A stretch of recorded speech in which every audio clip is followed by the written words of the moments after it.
Anyways, ganyan siya, 'di ba? So gamitin muna natin itong ano, may pasobra pa dun sa kabila eh. Gamitin muna natin 'to. So, nilagay natin siya ulit dito. Okay.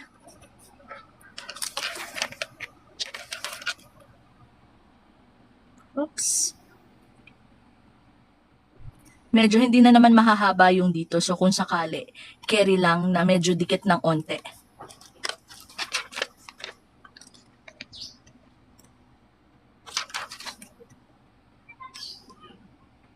Hala, dumikit. Ala siya, tabingi pa nga. Hala, tabingi pa. Hayaan nyo na nga. Medyo hindi ako maayos gumawa. Nakakainis. Ba't pala ganito? Para pantay.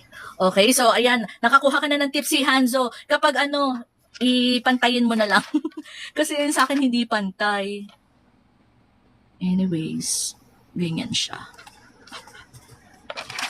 Magulo ang aking pagkakakabit. Very wrong. Yan. At least, natapos na yung isa.